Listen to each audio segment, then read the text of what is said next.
Welcome to అందరి TV crime stories. జల్సాలకు అలవాటు పడ్డాడు, మద్యానికి బానిసయ్యాడు. ఎలాగైనా కష్టపడకుండా డబ్బులు సంపాదించాలనుకొని ఏకంగా ఏటీఎం మిషన్లలో డబ్బులు కాజేయాలని ప్లాన్ వేసిన అది కాస్త పటాపంచలు కావడంతో పోలీసులకు అడ్డంగా చిక్కాడు. జల్సాలకు అలవాటు పడి ఏటీఎం మిషన్లో డబ్బులు కొట్టేయాలనుకున్న యువకుడిని అరెస్ట్ చేసి కటకటాల్లోకి పంపారు పోలీసులు. వరంగల్ జిల్లా నర్సంపేటలో ఈ ఘటనపై ప్రత్యేకం నేటి మన క్రైమ్ స్టోరీలో.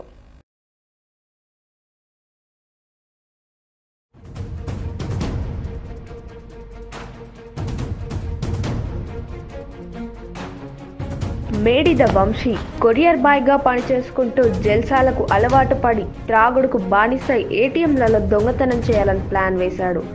అనుకున్న వెంటనే పండుగ పూట ఎవరు ఉండరనుకున్నాడేమో, లేకపోతే ఎవరు గుర్తించారనుకున్నాడేమో గాని నర్సంపేట పట్టణంలోని 5 ఏటీఎంలలో డబ్బులు దొంగతనం చేయడానికి ప్రయత్నించినాడు. కానీ డబ్బులు తీయడం సాధ్యం కాకపోయేసరికి ఏటీఎం మిషన్లను రాళ్లతో ధ్వంసం చేశాడు.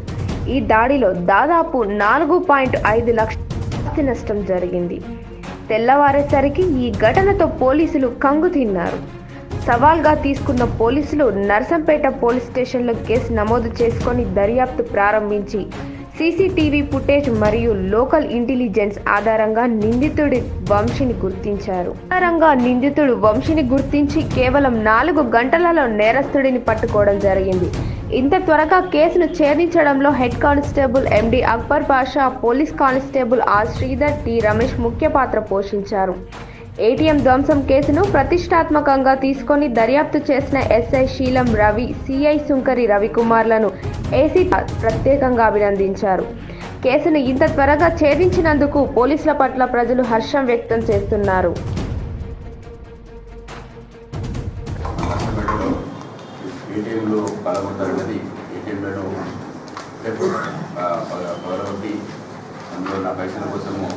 ప్రయత్నం చేసినది రాత్రి బాగా అలసిరైన విషయం. ఇమీడియట్గా సమాచారం మా ఇన్స్పెక్టర్ గారు రాగానే వాళ్ళ టీం ఎస్ఐ గారిని హెడ్ గారిని వాళ్ళ గ్లూకోజ్ నెట్వర్క్ టీం వాళ్ళను అలర్ట్ చేయడం జరిగింది.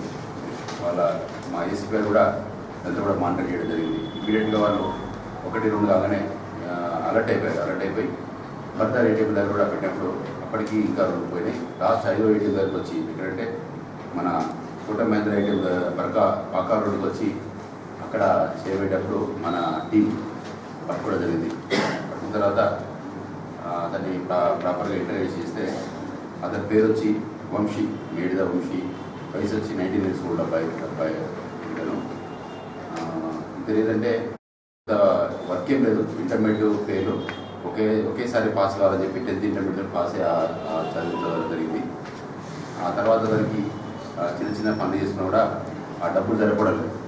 మనీ సరిపోకపోవడం వల్ల ఇంకా ఎక్స్ట్రా మనీ కావాలని కాన్సెప్ట్ తోటి ఇంట్లో ఇస్తున్నారు. ఇంట్లో కూడా 500-600 రూపాయలు ఇచ్చారు. ఆ పైసలు కూడా తీసుకుని కూడా బీర్లు తాగాడు. 3 ప్లేస్లలో వేరే ప్లేస్లో బీర్లు తాగి ఇంకా పైసలు కావాలన్న ఆలోచనతోటి అతను చెప్పేది ఏంటంటే నాకు 6 బీర్లు తాగి నాకు ఏం కాదనేది ఆ అబ్బాయి చెప్తున్నాను. కాబట్టి ఇంకా కావాలన్న ఆలోచనతోటి వెళ్ళి ఏటీఎంలో ఫాలోడ్ స్టార్ట్ అయింది. దానిలో భాగంగా ఒక సెన్షియల్ క్రియేట్ అయింది. ఇమీడియట్గా ఇందులో మా పోలీస్ వాళ్ళు, మా ఇన్స్పెక్టర్ గారు, మా ఎస్పీ గారు వాళ్ళంతా టీం అంతా కూడా పట్టుకోవడం జరిగింది. ఇది ముఖ్యంగా ఏంటంటే ఈ పిల్లవాడు వచ్చి బాగా జల్సాలకు అలవాటు పడిపోయింది. మనీ ఎక్కువ కావాలి, ఇంట్లో వాళ్ళు ఇచ్చినప్పుడు సరిపడలేదు, ఆలోచిస్తూ అబ్బాయి ఉన్నాడు. దీని సందర్భంలో చెప్పేది ఏంటంటే చాలామంది యువత ఇక్కడ మన ఏరియాలో కొత్త ఈ గంజాయికి అలవాటు పడుతున్నారు. ఈ మందు సరిపోతే గంజాయికి తీసుకురావడము, అమ్ముకోవడము, ఇక్కడ కల్టివేషన్ లేదు, ట్రాన్స్పోర్టేషన్ తీసుకొచ్చి ఇక్కడ అమ్ముకునే పరిస్థితి ఉన్నది. అలాంటి వాటిపై కూడా మేము కఠినంగా ఉంటున్నాము. ఎందుకంటే మొన్న మా కడ జరిగిన సంఘటన ఏంటంటే ప్రొసీజర్ ఇండస్ట్రీలో చిన్న పొరపాటు చేస్తేనే మా సిపి గారు ఒప్పుకోలేదు. దానికి అలాంటి సంఘటన ఏర్పడదు. కాబట్టి ఎవరు కూడా దీన్ని ఇక్కడ ఎంకరేజ్ చేసినా కూడా, దీన్ని ఇక్కడ స్ప్రెడ్ చేసినా కూడా గంజాయి కల్చర్ని వాటిపై కఠినంగా ఉంటారు. పబ్లిక్ కూడా మాకు సమాచారం ఇవ్వండి. మీరు కన్సల్ట్ 100 కాల్ చేసినా కూడా వాళ్ళని పట్టుకోవడానికి గోప్యంగా సమాచారం వచ్చి వాళ్ళు పట్టుకోవడానికి ప్రయత్నిస్తాం. ఇంకోటి ఏంటంటే కొంత భూములు ఇంతకుముందు లెక్క ఇప్పుడు పరిస్థితులు మారిపోయినాయి. చాలామంది భూములు ఆక్యుపై అందులో కమ్యూనిటీ పాయింట్ ఆఫ్ వ్యూలో కూడా చాలామంది వేస్తున్నారు. అది కూడా యాక్సెప్టబుల్ కాదు. ఇప్పుడు మీరు ఆలోచించాలి, ఎందుకంటే ఏ రోజు చేసినా కూడా ఎప్పటికైనా తీసేసే పరిస్థితి ఉండదు. ఎందుకంటే గవర్నమెంట్ పాయింట్ ఆఫ్ వ్యూలో కానీ రెవెన్యూ కానీ పోలీస్ కానీ కోట చేసుకొని ఎవరైనా కంప్లైంట్ పెట్టినప్పుడు అవి తీసేసే పరిస్థితి కాబట్టి ఉపయోగం లేదు. అనవసరంగా వాటిని తీసుకొని మీరు ఇబ్బంది పెట్టి మమ్మల్ని ఇబ్బంది పడదు తప్ప ఏం లేదు. ఎందుకంటే గవర్నమెంట్ పాలసీ వచ్చినప్పుడు దాని ప్రకారం మనం కూడా ఉంటాం. అంటే కబ్జా చేసి ఇది నాదే అంటే మాత్రం ఆ రౌడీజాన్ని క్షమించేది లేదు. ముందే చెప్తున్నాం, రౌడీజాన్ని దగ్గర ఎట్టి పరిస్థితుల్లో క్షమించేది లేదు. దానిపై చాలా కఠినంగా ఉంటాం. ఇక అవసరమైతే మా సిబి గారితో రిక్వెస్ట్ చేసేది సరే పీడియాకి కూడా వెనకాడతాం. ఇంకోటి ఏంటంటే ప్రజలకు ముఖ్యంగా ఏంటంటే ఎవరు కూడా మనకు పైసలు ఫ్రీగా ఇవ్వరు. ఊరికి మనకు ఫోన్ కాల్ చేసి మీకు అది వచ్చింది, లాటరీ వచ్చింది, ఆ డబ్బులు వచ్చింది, ఈ డబ్బులు వచ్చింది కూడా ఎవరు కూడా ఇవ్వరు. రూపాయి 100 రూపాయలు ఇస్తే 200 రూపాయలు వచ్చినాయండి. ఎవరు కూడా డబ్బులు ఒక్క రోజులో డబ్బులు చేసి ఎవరు ఇవ్వరు. అది మోసపూరితమే.